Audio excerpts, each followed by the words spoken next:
Kita undur military, kita kuatkan kita punya airborne, kita undurkan kita punya komando tapi kita gerakkan pasukan SEAL, kita slowkan kita punya serangan jet tapi kita kuatkan artileri. Ini adalah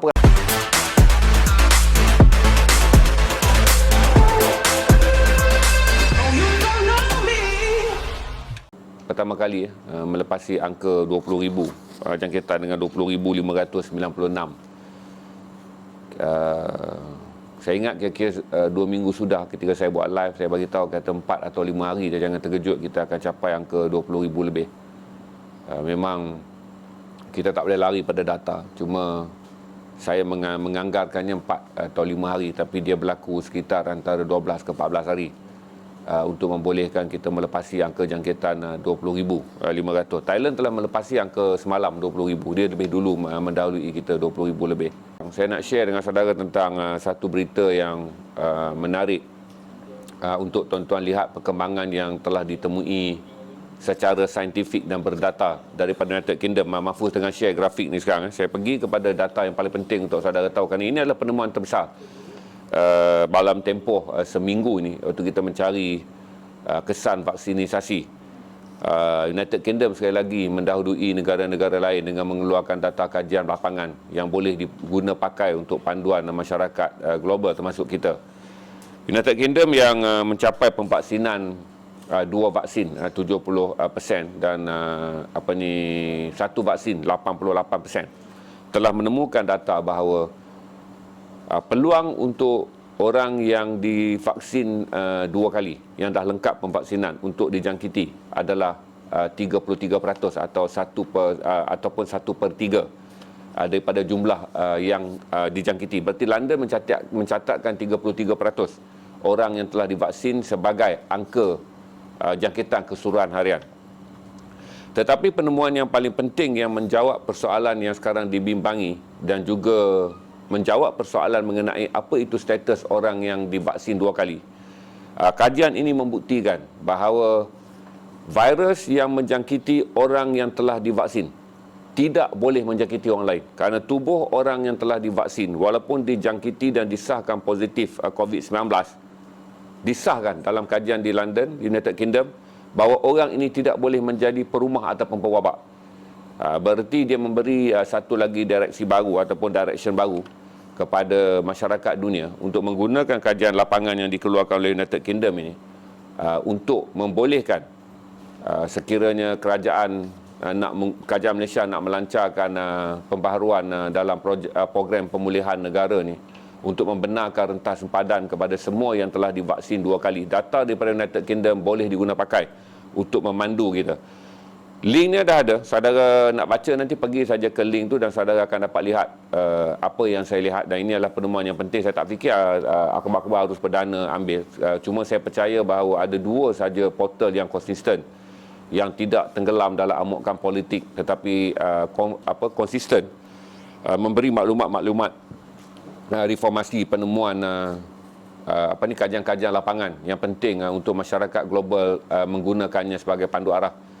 Jadi sekiranya kajian ini diguna pakai oleh Kementerian Kesihatan memandangkan United Kingdom adalah negara yang menjalankan kajian lapangan yang boleh dipercayai dan antara yang termaju di dunia, berarti kita boleh membenarkan orang yang memiliki 2 vaksin untuk bergerak dalam apa jua aktiviti sosial secara sepenuhnya, kerana kajian di England membuktikan walaupun positif, mereka tidak boleh menjangkitkan wabak ini kepada orang yang tidak divaksin, kerana virus yang berada dalam tubuh mereka tidak akan mencetuskan lebihan. Ini kita balik pada pandangan yang telah pun dikemukakan sebelum ini dalam stream garasi bersama Profesor Dr. Sazali Abu Bakar, di mana Dr. Sazali Abu Bakar mengatakan apabila tubuh telah pun mempunyai vaksin, virus yang terhasil tidak dapat membiak dalam jumlah yang banyak hingga dia boleh dipindahkan ke tubuh orang lain.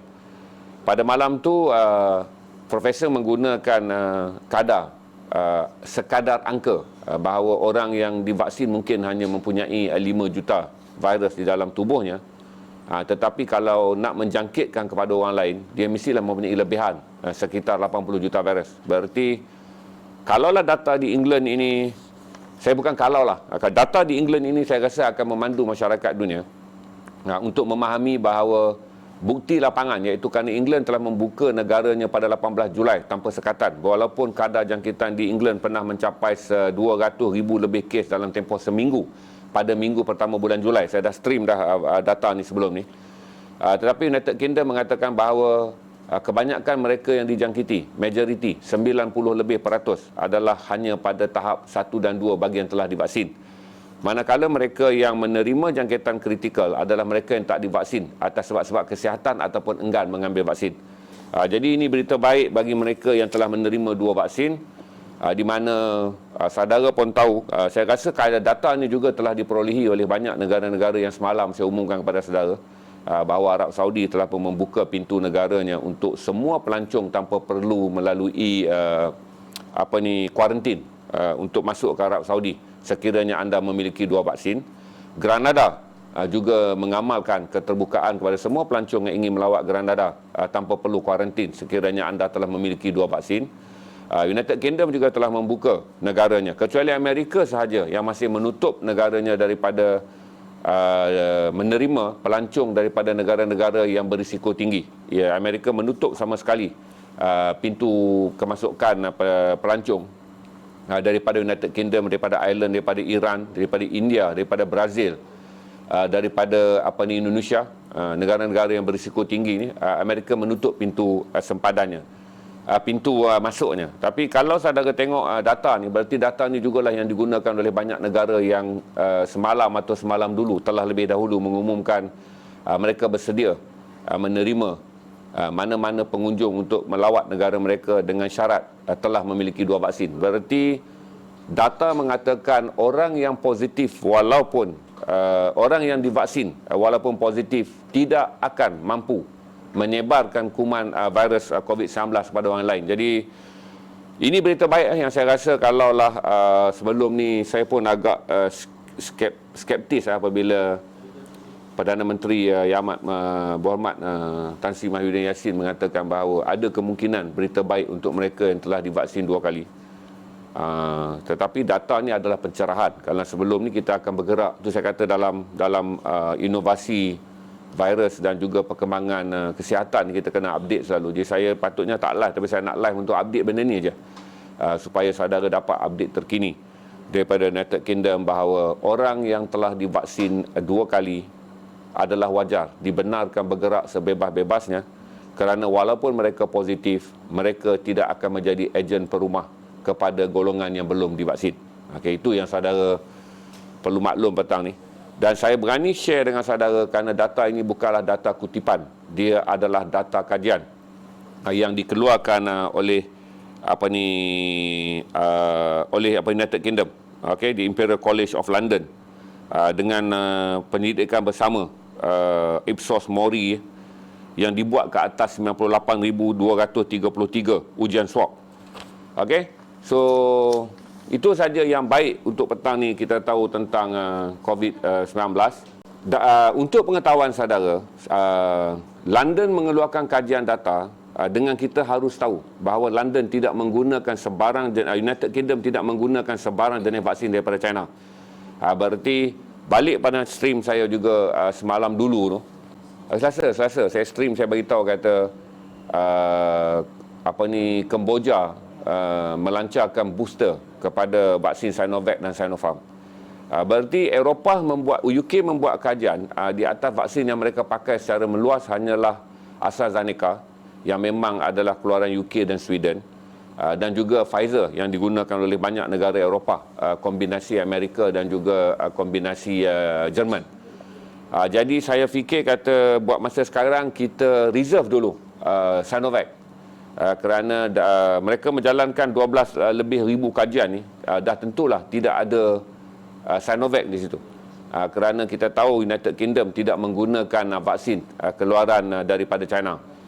Di tengah-tengah krisis defisit keyakinan ke atas Sinovac, Sinopharm dan semua vaksin daripada China ni, kerana China tidak mengeluarkan data mengenai kebolehupayaan vaksin dia dalam menangani varian Delta, berbanding Pfizer telah mengeluarkan kajian dia, di mana Pfizer kalau ketika mula-mula dilancarkan, Pfizer memberi jaminan kekuatan vaksinnya adalah 95% berkesan, tetapi ketika datangnya varian Delta, Pfizer mengeluarkan datanya mengatakan ia 88% berkesan, merosot 7%.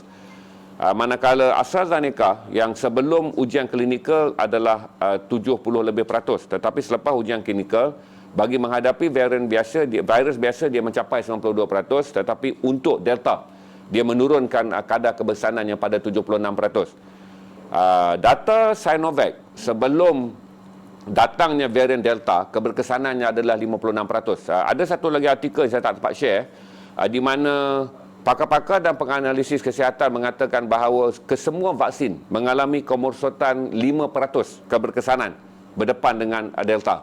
Kita ambil itu sajalah. Jadi kalau sebelum ni betul lah kata Pfizer, apabila dia memberi data awal ada 95%, kemudian bila datang Delta dia menurunkan datanya kepada 88%, iaitu turun 7%.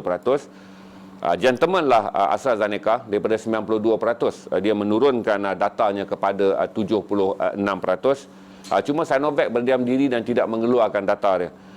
Dan saya dah nasihat saudara semalam berdasarkan apa yang diamalkan oleh Kemboja yang selama ini menggunakan sepenuhnya Sinopharm dan Sinovac, telah mengumumkan. Cuma saya nak sahkan, Kemboja mengumumkan AstraZeneca, bukan Moderna. Berarti booster yang digunakan oleh Kemboja, saya betulkan, adalah AstraZeneca.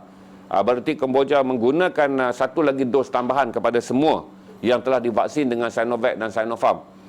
Kerana data Kemboja adalah data yang paling unik. Kerana negara-negara lain, macam Malaysia kita ada 1.1 juta jangkitan, tapi kita ada 200,000 kes aktif. Thailand ada 600,000 lebih jangkitan, dia ada 100,000 lebih je kes aktif. Berarti semua negara akan memiliki sekurang-kurangnya 20 ke 25% saja kes aktif daripada jumlah keseluruhan jangkitan. Tapi berbeza dengan Kemboja, dengan 147,000 jangkitan, Kemboja hanya mempunyai kes pulih 41,000. Berarti ada 100,000 orang yang masih lagi dijangkiti tak pulih. Ini menjadikan pattern di Kemboja yang menggunakan Sinovac dan Sinopharm, kita boleh anggap realistik mereka menggunakan booster. Kerana pattern angka pulih di negara mereka adalah berbeza 100% dengan negara-negara lain yang dijangkiti oleh COVID-19, di mana selalunya angka kes aktif hanyalah sekitar 20 ke 25%. Tetapi di Kemboja dengan 147 dan 100,000 orang lebih tu, berarti dia ada 70% kes aktif daripada total angka jangkitan. Jangan pegang dulu statement saya. Ini adalah kajian data, bukan pengumuman Kementerian Kesihatan. Saya bukan KP Kementerian Kesihatan, cuma saya buat bandingan data. Berarti kita kena silentkan dulu Sinovac, kerana Sinovac tak digunakan di United Kingdom, negara yang sekarang ni saya sedang bagi pada saudara, iaitu negara yang membuat pengkalan kajian data yang mengatakan bahawa mereka yang telah pun divaksin 2 kali tidak boleh dianggap ancaman walaupun positif. Berarti orang yang telah pun positif COVID-19 yang menggunakan vaksin yang ada dalam pasaran United Kingdom, iaitu Pfizer dan Sinovac, boleh bertemu dengan orang yang tak divaksin. Dia tidak akan menjangkitkan. Dan kalau dia bertumpu dengan orang yang telah divaksin tetapi negatif pun, dia tak boleh positifkan orang yang telah divaksinkan itu. Jadi jangan orang-orang yang ada Sinovac ni pula kecewa, mengamuk ni, malam ni tidur tak lena, tak tangan atas dahi tuan-tuan. Berhenti daripada sentiasa merasa hidup ini perit. Setiap kali stream dengan saya akan bagi tahu bahawa perjuangan ini tak akan selesai. Hari ini kita ada berita baik yang begini, besok kita akan dapat berita buruknya begini. Besok hari ini kita berada dalam keadaan berita buruknya begini, besok akan datang berita baiknya. Berarti ini adalah perang ikhtiar yang hanya orang kekal berani positif. Orang yang kekal dalam vibe positif dan orang yang kekal bahawa ini perang. Ini perang. Jadi orang yang hanya tahu dirinya pahlawan dalam peperangan saja akan memproses maklumat dengan sesuai bahawa kita undur militeri, kita kuatkan kita punya airborne, kita undurkan kita punya komando tapi kita gerakkan pasukan SEAL, kita slowkan kita punya serangan jet tapi kita kuatkan artileri. Ini adalah perang. Jadi bila saya bagi maklumat pada saudara yang mana ambil Sinovac, janganlah pula tiba-tiba naik hashtag sedih Sinovac. Tak perlu tuan-tuan. Ini stream saya share dan data ni saudara boleh akses dengan mudah. Kerana data ni dah dikeluarkan dan saya percaya data inilah yang secara sulitnya telah diperoleh oleh banyak negara, kerana tiba-tiba serentak negara-negara yang berorientasikan pada perancangan mengeluarkan kenyataan mereka kemarin. Grenada keluarkan kemarin, Arab Saudi keluarkan kemarin, United Kingdom yang membenarkan pelancong masuk keluarkan kemarin. Ya, berarti inilah data yang mereka guna. Kerana perkongsian data sebelum sampai kepada media, dia lebih dulu dikongsi oleh golongan saintis pelbagai negara yang berkongsi maklumat bagi kegunaan masing-masing.